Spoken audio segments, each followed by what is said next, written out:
लगे तो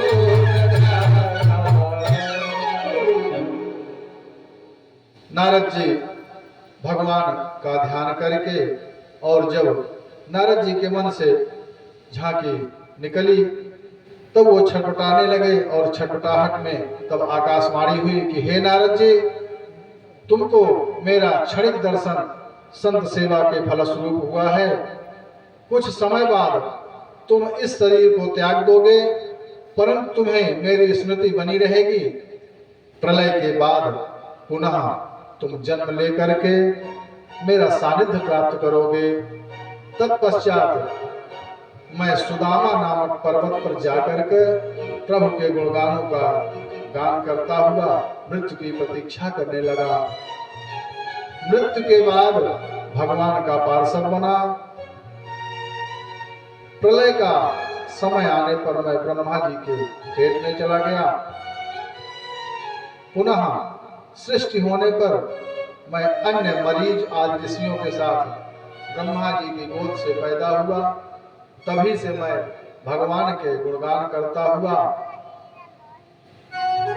बेरोक टोक तीनों लोकों में विचरण करता रहता हूँ। इच्छा मात्र से भगवान के दर्शन हो जाते हैं।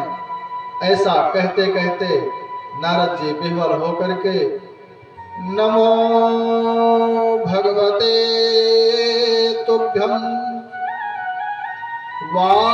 वासुदेवाय धीमहि प्रद्युम्नाय निरुद्धाय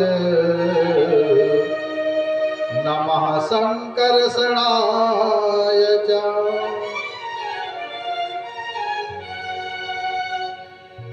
भगवान की स्तुति नारद जी करने लगे और बोले, हे व्यास जी, मैंने आपको अपनी आत्मकथा बता दी है। भगवान के नामों का गायन ही संसार सागर से पार होने की एक नौका है। ऐसा कह करके बीड़ा बजाते हुए नारद जी चले गए। दुर्लभ मानव जन्म है देह न बारंबार, तरवर जो पत्ता झड़े बहुर न लागे डार। तत्पश्चात बदरी वन में व्यास जी ने एकाग्रचित होकर के आचमन करके नारद जी के उपदेशानुसार भक्ति योग का अवलोकन किया, और इसके पश्चात बाद में श्रीमद् भागवत की रचना की, जिसमें 18,000 श्लोक हैं, 12 स्कंद हैं। यह कथा शोक मोहादि को दूर करके भक्ति उत्पन्न कर देती है। फिर व्यास जी ने इसे सुखदेव जी को पढ़ाया। शौनकाद ऋषि कहते हैं, हे प्रभु, सुखदेव जी तो परमहंस वृत्त के संपूर्ण पदार्थों में उपेक्षा भाव से रखने वाले थे, फिर उन्होंने इस पुराण का अध्ययन क्यों किया? सूत जी कहते हैं, हे ऋषियों, जिनके हृदय की क्रोध और अहंकार की ग्रंथियां टूट चुकी हैं और सदा आत्म स्वरूप में रमण करते रहते हैं, ऐसे अनेकों ऋषि व मुनि भगवान की भक्ति बिना स्वार्थ के लिए ही करते रहते हैं। सूत जी कहते हैं, हे ऋषियों, अब मैं तुमसे राजर्षि परीक्षित के जन्म, कर्म और मुक्ति के विषय में कहूंगा, जिससे श्री कृष्ण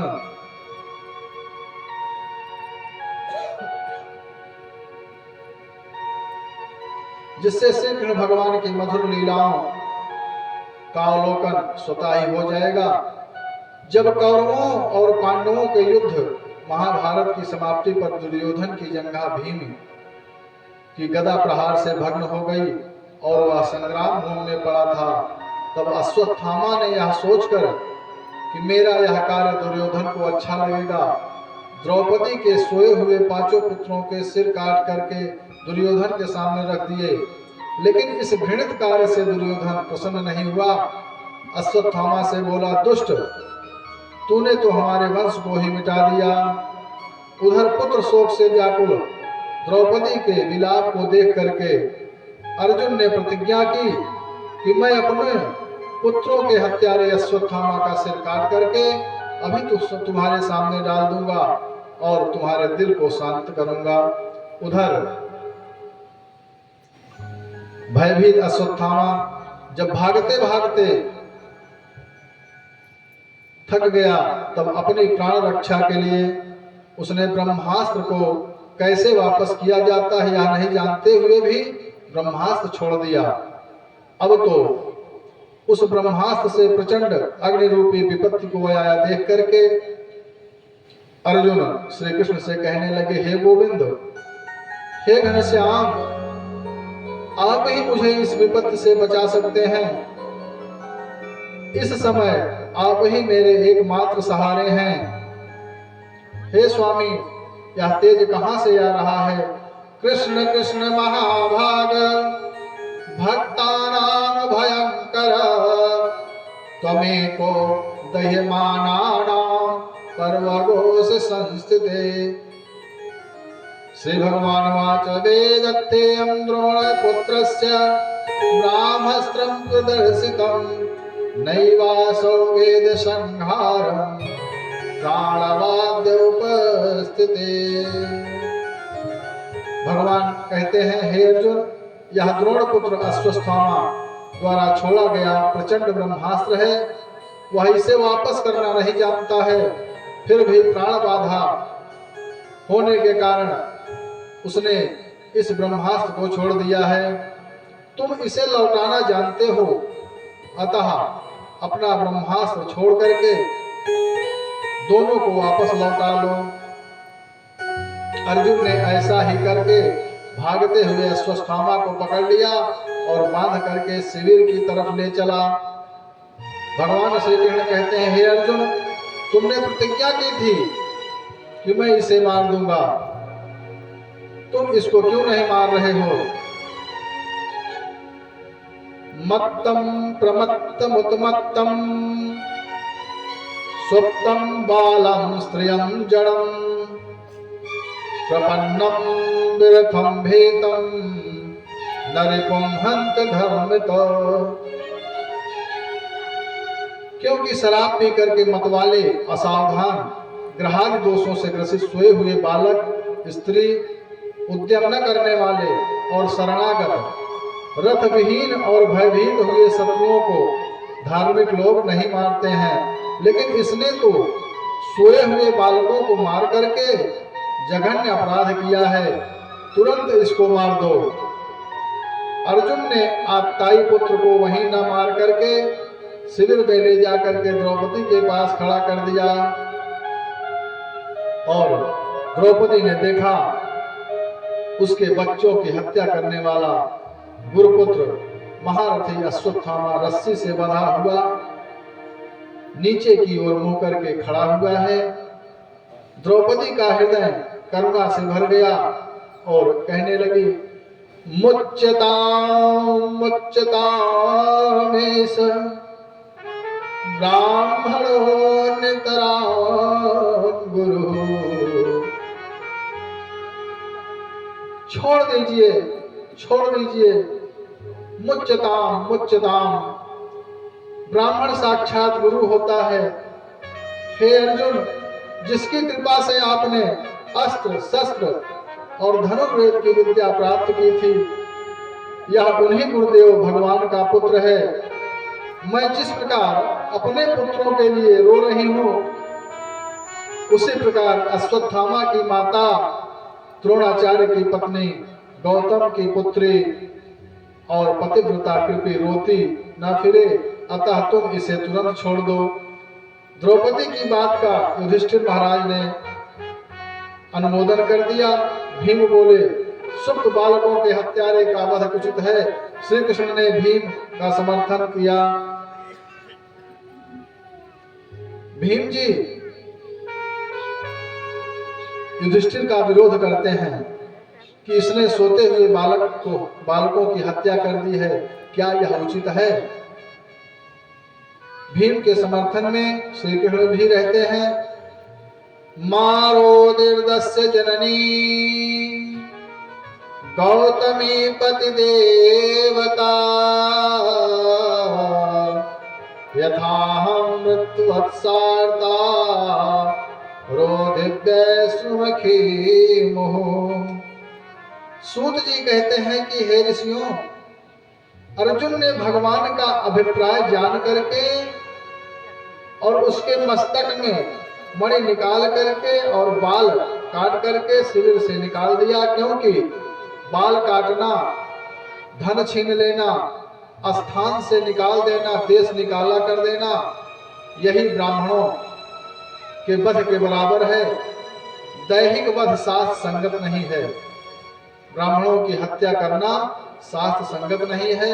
उनसे संबंध हटा देना, देश निकाला कर देना, सिर मुड़वा करके समाज में घुमाना, यह हत्या से भी बढ़कर होती है। वपनम द्रविणादारम स्नानान्यापणम तथा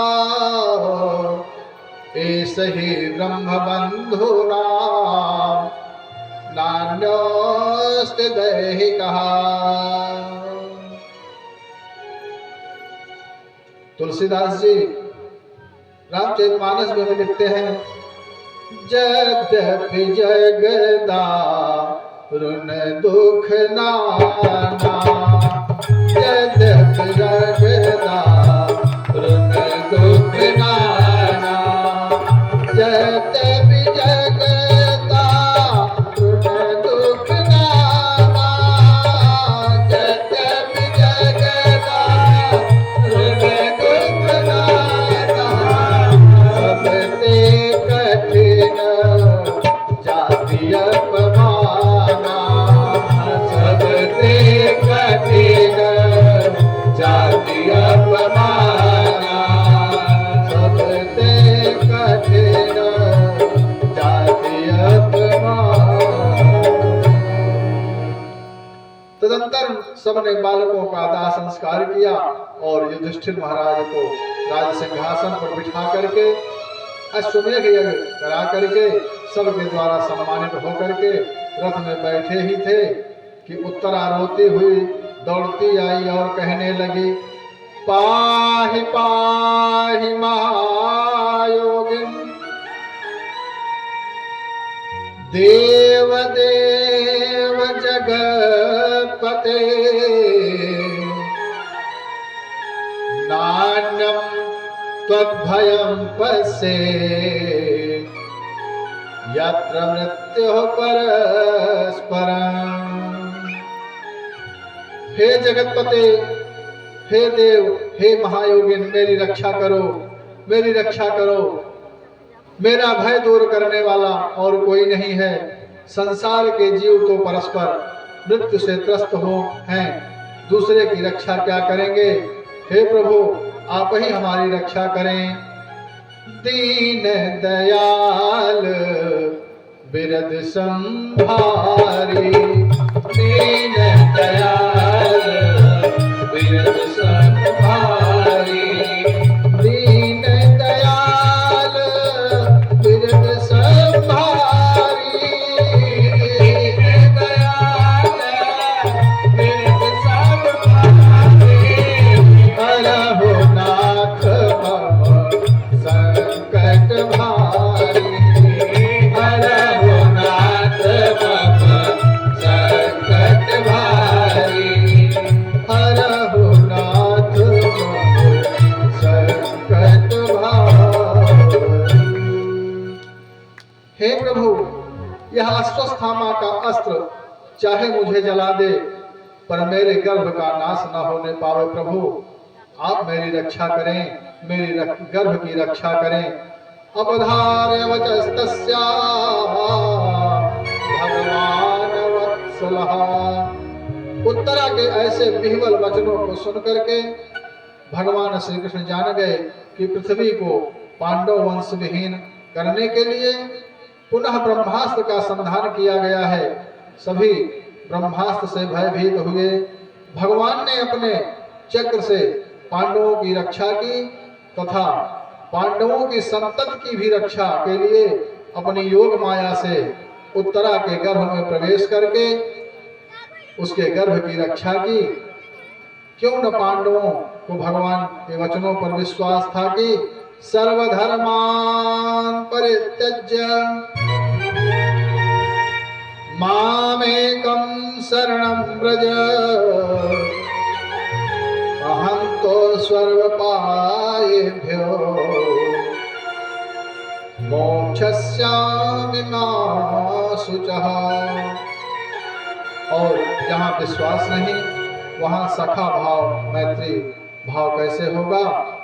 इस प्रकार भगवान उत्तरा आदि को सुरक्षित जान करके पुनः द्वारिका जाने को रथ में बैठे थे कि कुंती उनके पास आकर के कहने लगी कि हे श्याम सुंदर, आप आयु में मुझसे छोटे हो, संबंधी भी हो, ऐसा मैंने आज तक समझा, परंतु आपकी अद्भुत लीलाओं और विलक्षण कार्यों को देख करके ऐसा प्रतीत होता है कि आपका पृथ्वी के भार को हल्का करने के लिए ही अवतार हुआ है। आप साक्षात ईश्वर हैं। बड़े बड़े ऋषि मुनि आपकी स्वरूप महिमा को नहीं जान पाए, तो हम जैसे अल्प बुद्धि जीव आपकी महिमा को कैसे जान पाएंगे। मैं आपको बारंबार प्रणाम करती हूँ। कृष्णाय वासुदेवाय देवकी नंदनाय च नंदगोप कुमाराय गोविंदाय नमो नमः। नमः पंकजनाभाय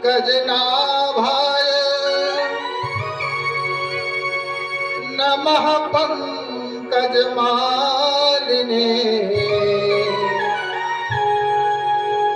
नमः पंकजनेत्राय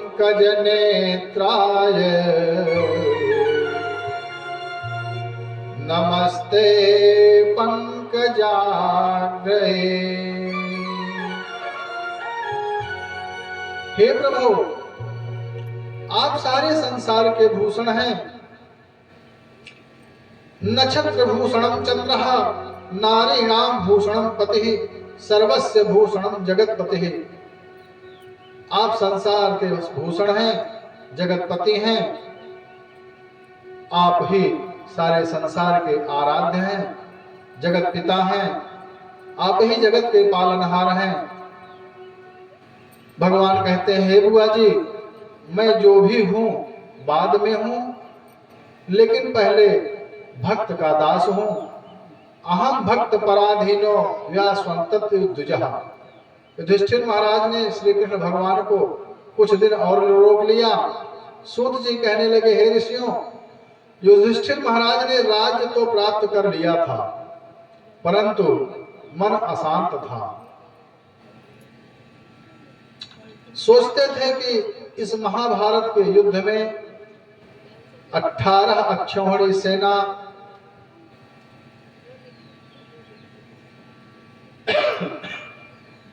एक अक्षौहिणी सेना 21,870।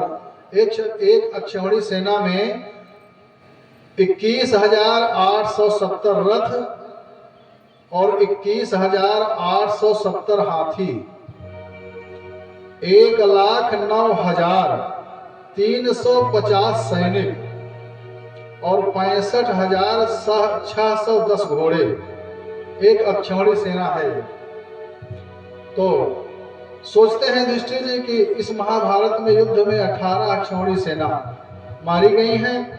इस कष्ट से व्यथित महाराज युधिष्ठिर और पांडव श्री कृष्ण के साथ भीष्म पितामह के पास उपदेश राजनीति की शिक्षा लेने के लिए, द्रौपदी भी साथ में गई हैं। सबने पितामह को प्रणाम किया। भीष्म पितामह ने भी मनसा वाचा से श्री कृष्ण की वंदना की और अंतिम इच्छा प्रकट की कि हे भगवान, जब तक मैं प्राण नहीं त्याग दूं तब तक मुझे आप अपनी कृपा दृष्टि से देखते रहो। भीष्म पितामह ने युधिष्ठिर को धार्मिक राजनैतिक उपदेश दिए और अंत में जिह्वा से भगवान का नाम लेते हुए भगवान के स्वरूप में लीन हो गए। हरि बोल मेरी रसना घड़ी घड़ी, हरि बोल मेरी रसना घड़ी घड़ी, हरि बोल मेरी रसना घड़ी घड़ी, हरि बोल मेरी रसना हरि हरि, हरि बोल मेरी रसना हरि हरि, हरि बोल मेरी रसना हरि हरि, हरि बोल मेरी रसना हरि हरि, हरि बोल मेरी रसना घड़ी घड़ी, हरि बोल मेरी रसना घड़ी घड़ी, हरि हरि हो हरि हरि, हरि हरि हो हरि हरि, हरि बोल मेरी रसना घड़ी घड़ी, हरि बोल मेरी रसना घड़ी घड़ी, व्यर्थ बिताती है क्यों जीवन, व्यर्थ बिताती है क्यों जीवन, मुखमंडल में पड़ी पड़ी, मुखमंडल में पड़ी पड़ी, हरि बोल मेरी रसना घड़ी घड़ी, हरि बोल मेरी रसना हरि हरि, नित्य निकाल गोविंद नाम की, नित्य निकाल गोविंद नाम की, श्वास श्वास में लड़ी लड़ी, श्वास श्वास में लड़ी लड़ी, हरि बोल मेरी रसना घड़ी घड़ी, हरि बोल मेरी रसना घड़ी घड़ी, जाग उठे तेरी धुन सुनी के, जाग उठे तेरी धुन सुनी के, इस काया की कड़ी कड़ी, इस काया की कड़ी कड़ी, हरि बोल मेरी रसना घड़ी घड़ी, हरि बोल मेरी रसना हरि हरि, हरि बोल मेरी रसना घड़ी घड़ी, हरि बोल मेरी रसना घड़ी घड़ी, बरसात के प्रभु नाम सुधारत, बरसात के प्रभु नाम सुधारस, बरसात प्रभु नाम सुधारत, बरसात प्रभु नाम सुधारस, प्रेम बिंदु से भरी भरी, प्रेम बिंदु से भरी भरी, हरि बोल मेरी रसना हरि हरि, हरि बोल मेरी रसना हरि हरि, हरि बोल मेरी रसना हरि हरि, हरि बोल मेरी रसना हरि हरि, हरि बोल मेरी रसना हरि हरि, हरि बोल मेरी रसना हरि हरि, हरि बोल मेरी रसना हरि हरि, हरि बोल मेरी रसना हरि हरि, हरि हरि बोल मेरी रसना हरि हरि।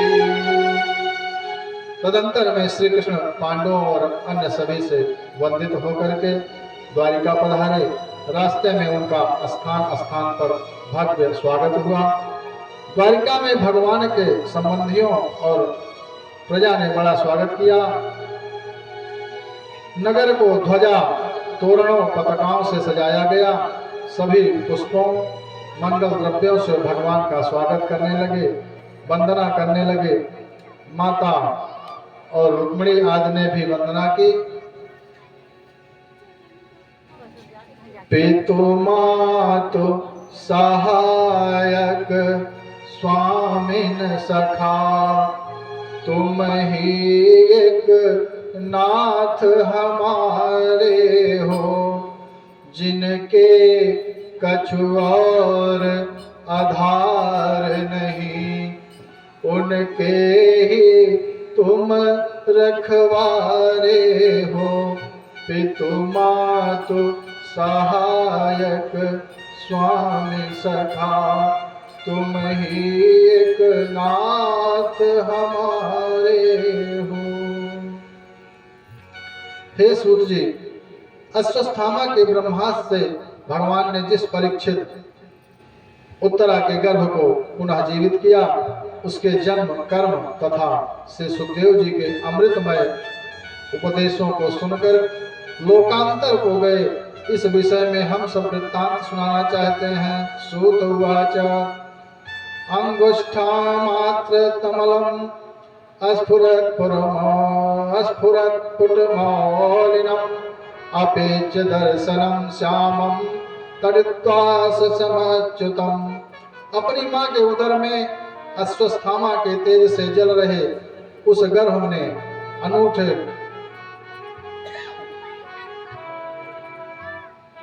उस गर्भ में प्रणाम के अलौकिक पुरुषों का दर्शन किया, जिसके मस्तक पर किरीट, कानों में कुंडल बिजली की भांति चमक रहे थे, चारों भुजाएं अनुपम शास्त्रों से सजी थी।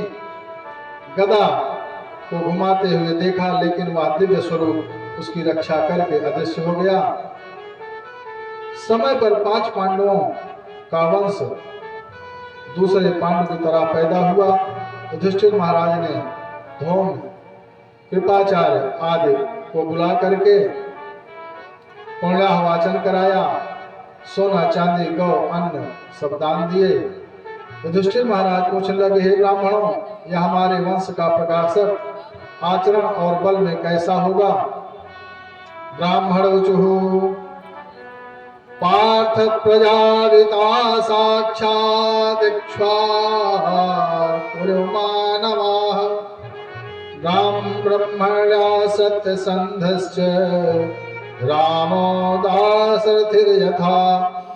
हे महाराज जी, आपका बालक प्रजापालक मनपुत्र इक्ष्वाक की तरह सत्य प्रतिज्ञा वाला और ब्राह्मणों का हितकारी और दशरथ के पुत्र श्री रामचंद्र की तरह सबका हितकारी होगा। हे राजन, धनुर्धरों में यह बालक अर्जुन और कार्तवीर के समान होगा। रंतिदेव की तरह उदार और ययात की तरह धार्मिक, प्रहलाद की तरह भक्त तथा अनेकों अश्वमेध यज्ञ करने वाला होगा। हे राजन, समीक ऋषि के पुत्र श्रृंगी ऋषि ने साथ दिया कि आज के 7वें दिन तुझे तक्षक डस लेगा। इसे सुनकर के विरक्त होकर गंगा के किनारे जाकर के सुखदेव जी से ज्ञान प्राप्त करके शरीर त्याग कर मोक्ष प्राप्त करेगा। हे ऋषि, हे ऋषियों, परीक्षित को जो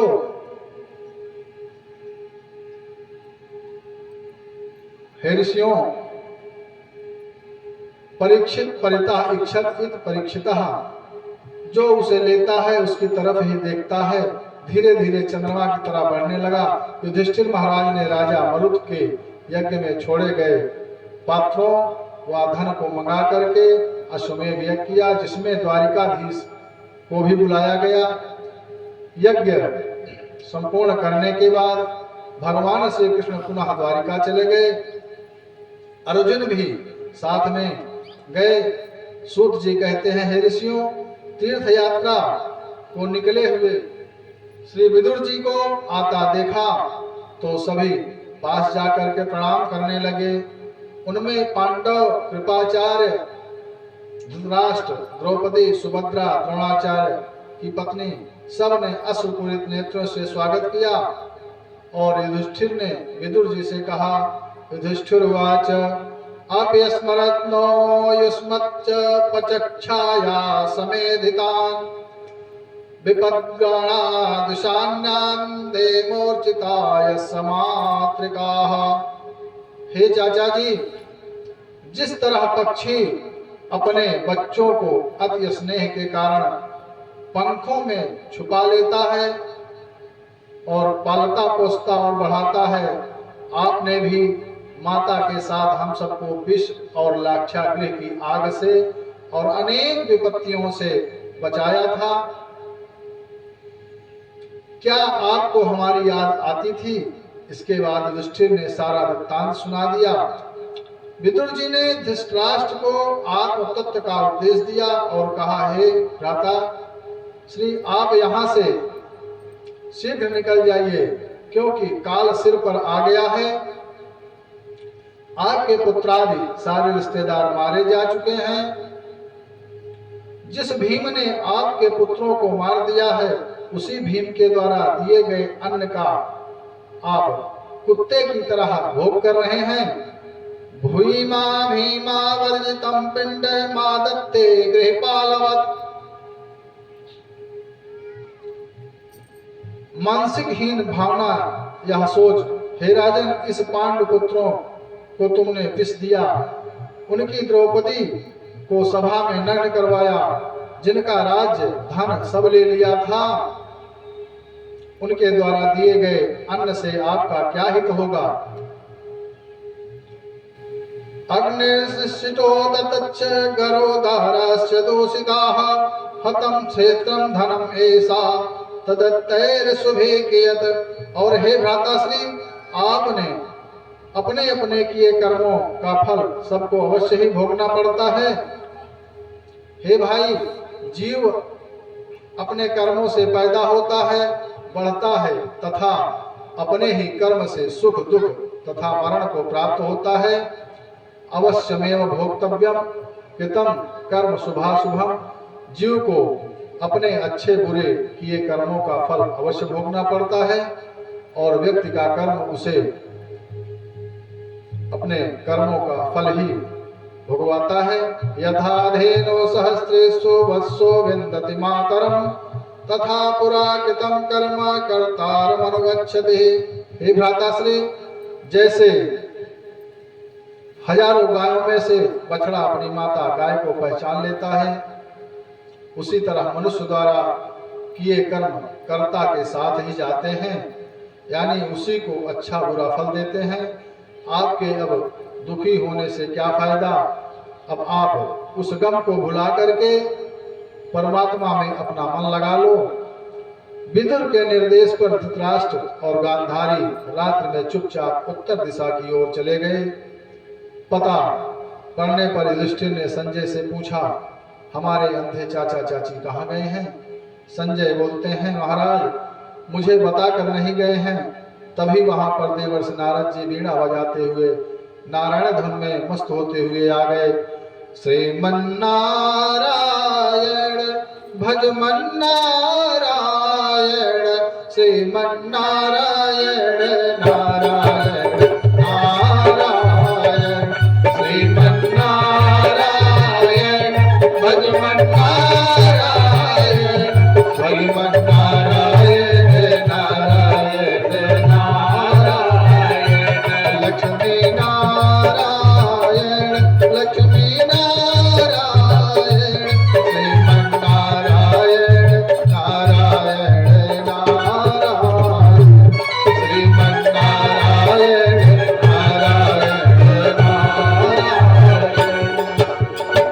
नारद जी ने चाचा और चाची जी के शोक में बैठे महाराज युधिष्ठिर जी को समझाया कि यह जीव काल कर्म गुणों के अधीन है। हे महाराज युधिष्ठिर, जैसे अजगर द्वारा निगल गया पुरुष दूसरे की रक्षा नहीं कर सकता है, वैसे ही काल कर्म और गुणों के अधीन यह पांच भौतिक शरीर भला दूसरों की रक्षा कैसे कर सकता है। हे युधिष्ठिर जी, तुम्हारे चाचा चाची तीनों सप्त स्तोत्र तीर्थ में चले गए हैं। तुम्हारे चाचा शीघ्र ही योगाग्नि में अपना शरीर भस्म कर देंगे और चाची गांधारी भी सती हो जाएंगी। अपने भाई व भाभी की सदगति देख करके विदुर जी वहां अन्यत्र चले जाएंगे, अतः आप उनके लिए शोक मत करिए। नारद जी के समझाने पर युधिष्ठिर महाराज शोक शून्य हो गए। सूत जी महाराज कहने लगे, अब अर्जुन के द्वारिका गए 7 महीने हो गए हैं, फिर भी वापस नहीं आए। तो युधिष्ठिर महाराज चिंतित हो गए और भयंकर उत्पात होने लगे। स्त्री पुरुषों में रात दिन कलह, काम क्रोध लोभ मोह की बातें, धोखेबाजी से लिप्त व्यवहार, आकाश में ग्रहों में युद्ध और मेघ मानो खून की वर्षा कर रहे हों, कुत्ते सियार रो रहे हैं, संपूर्ण नदियां नद तालाब और प्राणियों के मन में क्षुब्ध हो रहे हैं, आग घी से भी नहीं जल रही है। मेरी समझ में नहीं आ रहा है कि यह काल क्या करेगा। हे भाई, एक बार नारद जी ने मुझसे कहा था कि भगवान के लीला स्मरण करने के समय, गौलोक जाने के समय ऐसे ही उपद्रव होंगे। संतों की वाणी कभी खाली या झूठी नहीं होती है। हे भीम, इस समय वही हो रहा है। आकाश में बिना बादलों के बिजली चमक रही है। नाना प्रकार के अनिष्टों से युधिष्ठिर चिंतित हो रहे हैं कि द्वारिका से अर्जुन आ गए और युधिष्ठिर महाराज के पैरों में गिर गए। अर्जुन को उदास देख करके युधिष्ठिर जी कहने लगे, तुम्हारा चेहरा उतरा क्यों है?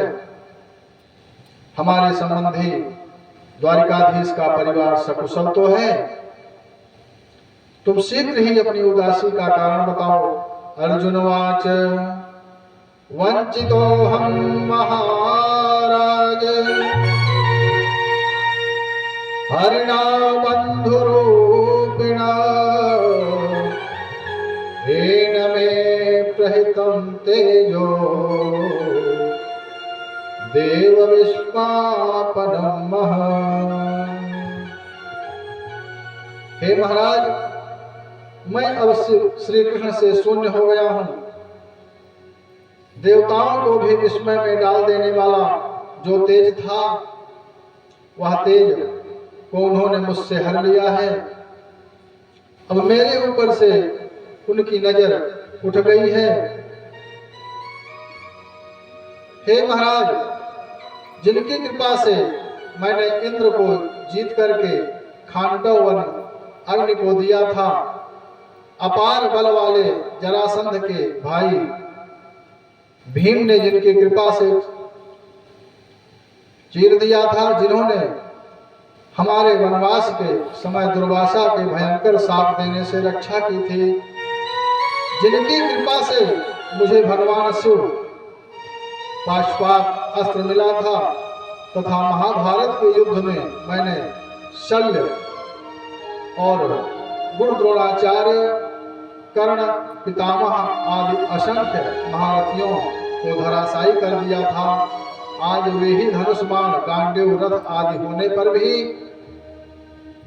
भस्म किए गए हवन, मायावी पुरुष से प्राप्त पदार्थ तथा ऊसर भूमि में बोए गए बीज की तरह काम करने में असमर्थ हो गए हैं।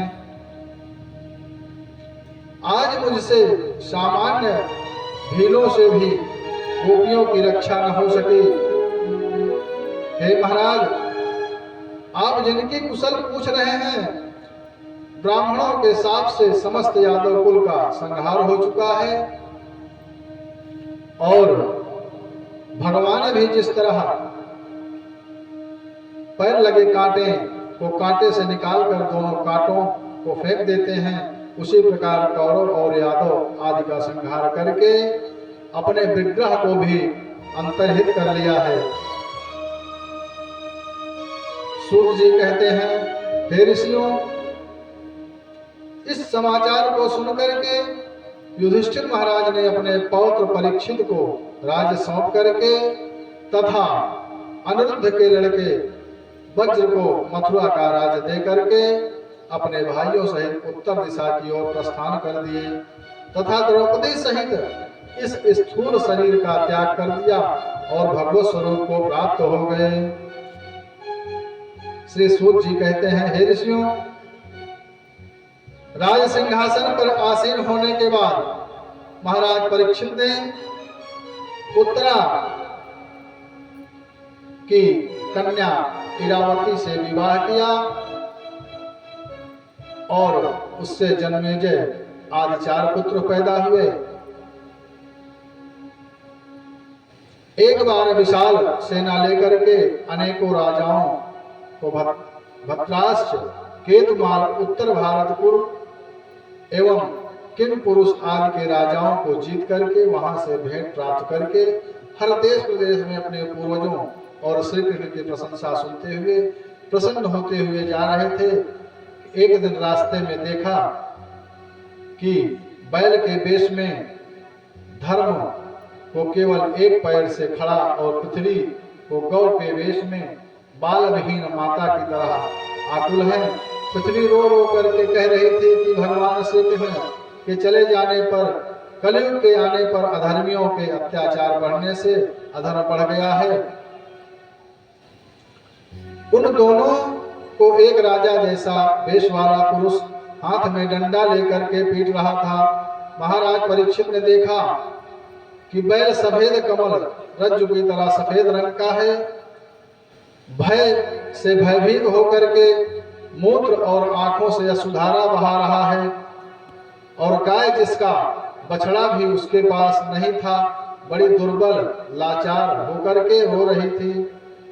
भूखी गाय को इस तरह प्रताड़ित देख करके महाराज परीक्षित ने धनुष तान करके मेघ जैसे गंभीर वाणी में पूछा, कस्तम अक्षरणे लोके वलाथास वलांबली नरदेवेश वेशेण नकवत कर्मणा तुझा।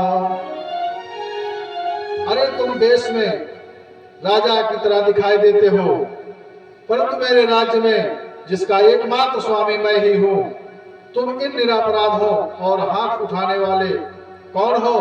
तुम्हारा कर्म अक्षम्य है, तुम अवश्य ही मृत्युदंड के अधिकारी हो। तदंतर महाराज ने बैल रूपी धर्म से पूछा, आपके 3 पैर किसने काटे हैं?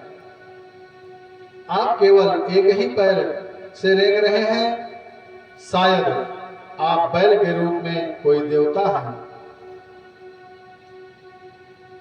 हे गौ माता, आप दुखी ना हो। अब आपको इस शूद्र जैसे दुष्ट से कोई भय नहीं करना चाहिए। बैल और गाय द्वारा कुछ न बताने पर महाराज बोले, हे बैल के रूप में दिखाई देने वाले, आप साक्षात धर्म ही हैं। आपके तपः शौचम दया सत्य मित्पादाः कृतेकिताः अधर्म से स्त्रियो भग्नाश्चमः संग्रह सुत। आपके तप, शौच, दया और सत्य आपके 4 चरण कहे गए हैं। उनमें से आपके 3 चरण अधर्म के अंश अहंकार से तप, आसक्त से शौच और मद से दया नष्ट हो चुके हैं। इस समय आपका केवल एक चरण सत्य ही बचा है, उसे भी यह पापी असत्य से नष्ट करना चाहता है। और यह पृथ्वी जो श्री कृष्ण भगवान के स्वधाम पधारने के बाद में अधर्म की खान कल के आगमन के कारण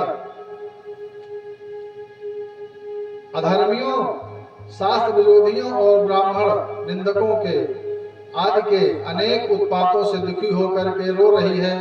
मैं तुम दोनों के कष्टों को अभी दूर करता हूँ। ऐसा कह करके महाराज ने म्यान से तलवार निकाल करके कलयुग को मारने के लिए तैयार हो गए। महाराज को तलवार लिए जब मारने के लिए देखा तो कलयुग भय विह्वल होकर के कांपने लगा और उसने अपने सभी राजसी चिन्हों को उतार करके फेंक दिया और भयभीत होकर के महाराज के चरणों में लेट गया। उसे ऐसा करते देख करके महाराज सोचने लगे, यह मेरी शरण में आ गया है और शरण में आए हुए को क्षमा कर देना चाहिए। शरणागत कहु जे तजहि, निज अनहित अनुमान, ते नर पावर पाप में, तिन्हि विलोकति हार। महाराज कहते हैं, तुम मेरी शरण में आए हो, अब मैं तुमको मारूंगा नहीं, परंतु अब तुम मेरे राज्य में मत रहना, क्योंकि तुम अधर्म के प्रबल सहायक हो। तुम्हारे यहाँ रहने से पृथ्वी पर लोभ, चोरी, झूठ आदि नीच कुकृत्यों का वास हो जाएगा। महाराज के वचनों को सुन करके कलयुग कहने लगा, हे राजन, आप मुझे जहां रहने की आज्ञा देंगे मैं वहीं रहूंगा। सूत जी कहते हैं, हे ऋषियों, कलयुग के आग्रह पर महाराज परीक्षित ने उसे 4 स्थानों पर स्थान दिया। पहला, जहां जुआ होता है, दूसरा शराब, तीसरा काम और चौथा हिंसा में रहने की आज्ञा दे दी। कलयुग ने एक स्थान की याचना की तो महाराज ने उसको स्वर्ण में 5वां स्थान दिया और रहने को दे दिया। इन 5 में क्रमशः झूठ, अभिमान, काम, रजोगुण और शत्रुता का निवास होता है। अपना कल्याण चाहने वाले को इनका सेवन नहीं करना चाहिए।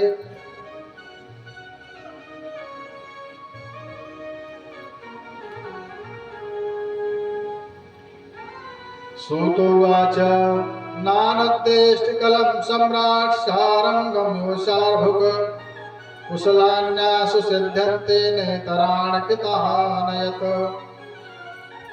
सूत जी कहते हैं कि जैसे भ्रमर सारग्राही होता है, उसी तरह महाराज परीक्षित भी सारग्राही थे। इसी कारण उन्होंने कलयुग को नष्ट नहीं किया, क्योंकि इससे मानस पुण्य तो सिद्ध होते हैं परंतु मानस पाप नहीं होते। हरिनाम से ही जीव का कल्याण हो जाता है। कलयुग में योग यज्ञादि करने की आवश्यकता नहीं है, एक हरिनाम से ही जीव का कल्याण हो जाता है। कलयुग केवल हरि गुण गाहा, कलयुग केवल हरि गुण गाहा, गावत नर पावै भव खाहा। कलयुग जोगन जगन ज्ञाना, एक आधार राम गुण गाना। कलयुग एक पुनीत प्रतापा, कलयुग एक पुनीत प्रतापा, मानस पुण्य होय नहीं पावा, मानस पुण्य होय नहीं पावा। कलयुग में योग यज्ञादि करने की आवश्यकता नहीं है, एक हरिनाम से ही जीव का कल्याण हो जाता है।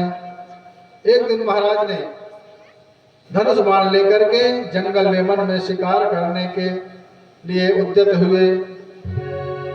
जंगल में वन में शिकार करते समय एक मृग का पीछा करने से थक गए और उन्हें अत्यंत भूख प्यास से सताया। तब वे समीप ऋषि के आश्रम में जाकर के पानी मांगने लगे। ऋषि उस समय ध्यान में बैठे थे, अतः उनको किसी के आने का आभास भी नहीं हुआ। जब महाराज ने देखा कि इस आश्रम में मुझे आसन आतिथ्य कुछ भी नहीं मिला है, तो वे क्रोधातुर होकर के पास में ही पड़े हुए मरे सर्प को धनुष की नोक से उठा करके समीप ऋषि के गले में डालकर नगर को चले गए। आश्रम वासियों ने यह समाचार कौशिकी नदी में स्नान कर रहे ऋषि पुत्र श्रृंगी से कह दिया। ऋषि पुत्र ने कौशिकी के जल को अंजल में लेकर के साप दे दिया। इदलंगिगदमर्यादं तक्षका सप्तमे हनि दयते स्म कुलंगारः चोदितोत तदुद्दपम्। हे मर्यादा के उल्लंघन करने वाले, यही तक्षक आज से 7वें दिन तुझे डस लेगा, ऐसा साप दे दिया। स्नान से वापस आकर के अपने पिता के गले में पड़े सर्प को देख करके श्रृंगी लिपट करके रोने लगे। जब ऋषि का ध्यान भंग हुआ और अपने पुत्र को रोता देख करके जब रोने का कारण पूछा तो पुत्र से कहने लगे, पुत्र तुमने यह बड़ा अनर्थ कर दिया। राजा के न रहने पर देश में चोर डाकू बढ़ जाएंगे, यज्ञादि करने वाला कोई नहीं रहेगा, धर्म का नाश हो जाएगा। ऋषि ने अपने प्रिय शिष्य गौरमुख आदि के द्वारा महाराज के पास साप की सूचना भिजवा दी कि आप अपने कल्याण के लिए 7 दिन में ही कोई उपाय कर लें। संतों के विचार से ऐसे होते हैं कि अपराध करने वाले पर भी दया ही करते हैं। संतों की संगति सर्वदा कल्याणकारी होती है। उधर राजधानी पहुंच करके महाराज ने सिर से मुकुट उतारा, तब अपने किए कुकृत्य पर पश्चाताप करने लगे। उसी समय आश्रम से आए मुनि कुमार गौरखमुख के द्वारा साप की सूचना सुन करके महाराज कहने लगे कि मुझे ऐसा दंड मिलना ही चाहिए था। महाराज ने उसी समय जन्मेजय को राज्य भार सौंप करके तथा समस्त आसक्तियों को त्याग करके वासुदेव भगवान के चरणारविंदों में मन लगा करके गंगा के किनारे जाकर अनशन पर बैठ गए। सोचने लगे, मैंने जो कर्म किया है उसका फल मुझे किसी भी प्रायश्चित के द्वारा इसी जन्म में भोग लेना चाहिए, क्योंकि अवश्यमेव भोक्तव्यम कृतम कर्म शुभाशुभम न भुक्ते क्षीयते कर्म कल्प कोटि शतैरपि। कर्म का फल बिना भोगे 100 करोड़ कल्प में भी क्षय नहीं होता है। परीक्षित महाराज सोच रहे हैं कि जो होना था वही हो रहा है। महाराज के गंगा किनारे पहुंचने पर वहां अत्रि, वशिष्ठ, च्यवन, देवल, जमदग्नि, भरद्वाज, गौतम, अगस्त्य, परशुराम, व्यास जी और नारदादि ऋषि मुनि अपने अपने शिष्यों के साथ में गंगा किनारे आ गए। महाराज ने सबका समयोचित स्वागत किया और सबको आसन देकर के बिठाया। महाराज संत समाज से विनती करने लगे, हे प्रभु, जिस प्राणी का अंत समय निकट हो उसे अपनी मुक्ति के निमित्त क्या करना चाहिए। संतों का विचार विमर्श चल ही रहा था, तभी वहां पर घूमते घूमते अवधूत वेशधारी श्री सुखदेव जी, जिनकी बड़ी बड़ी भुजाएं थीं, शरीर पर कोई वस्त्र नहीं था, उनकी कांति देवताओं जैसी थी और बाल फैले हुए थे, उनको आता देख करके सारी सभा खड़ी हो गई और राजा परीक्षित भी, सारे संत समाज ने सुखदेव जी का स्वागत किया। पूजा करके उच्च आसन पर विराजमान करके चरणों में महाराज ने सिर रख दिया। महाराज अपने को परम सौभाग्यशाली मानने लगे कि आज मेरे ऊपर भगवान की असीम कृपा है। तभी तो जो गृहस्थों के घर गोदोहन जितने समय में ठहर कर मेरा कल्याण करने पधारे हैं। बड़े भाग जब जाने मिलने आवे संत, संतन को मिल न करे सब कष्टन को अंत। राजुवाच अता पृच्छाम ससिद्धिं योगिना परमं गुरुं पुरुषस्य यत्कार्य म्रियमाणस्य सर्वदा। आप योगियों के परम गुरु हैं। मैं आपसे पूछता हूँ कि जो सर्वथा मरणासन्न है उस प्राणी को कल्याणकारी कौन सा कार्य सिद्ध करना चाहिए। हे प्रभु, आप सामर्थ्यवान हैं, मुझ पर कृपा करिए।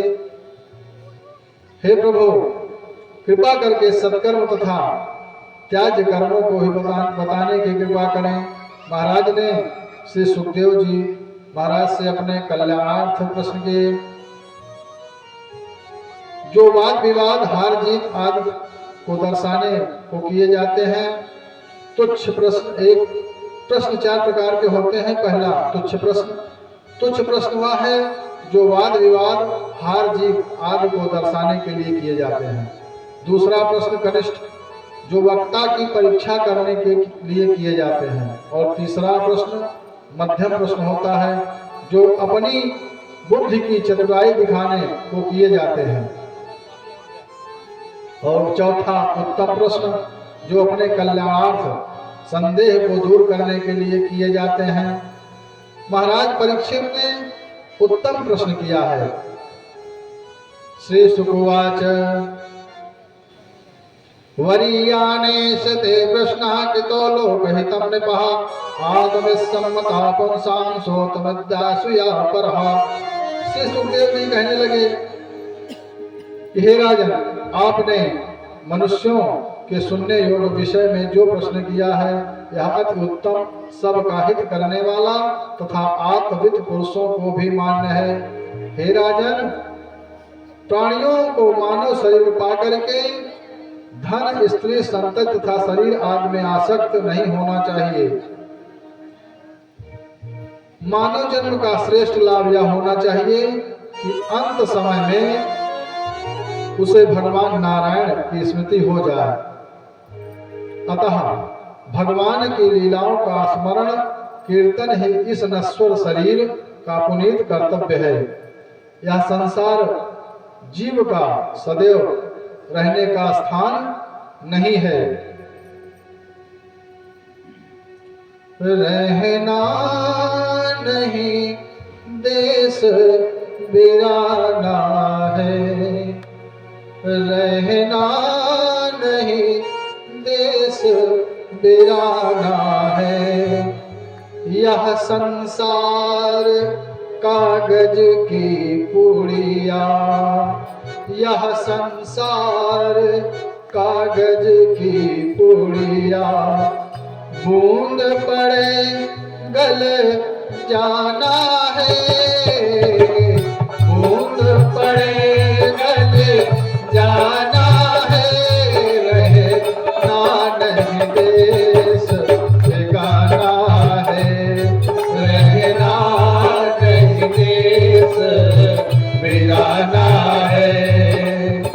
यह संसार झर और झाकर, यह संसार झर और झाकर।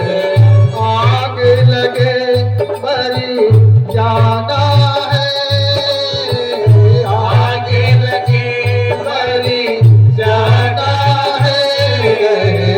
नानक देश बिराना है, नानक देश बिगाना है। यह संसार कांटों की वारी, यह संसार कांटों की वारी। उलझी उलझी मरी जाना है,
कुछ न कुछ समय निकाल करके प्रभु के नामों का कीर्तन तथा सत्संग करना चाहिए। हे राजन, हर प्राणी से नित्य 5 स्थानों पर हिंसा होती रहती है। पहला स्थान चूल्हा,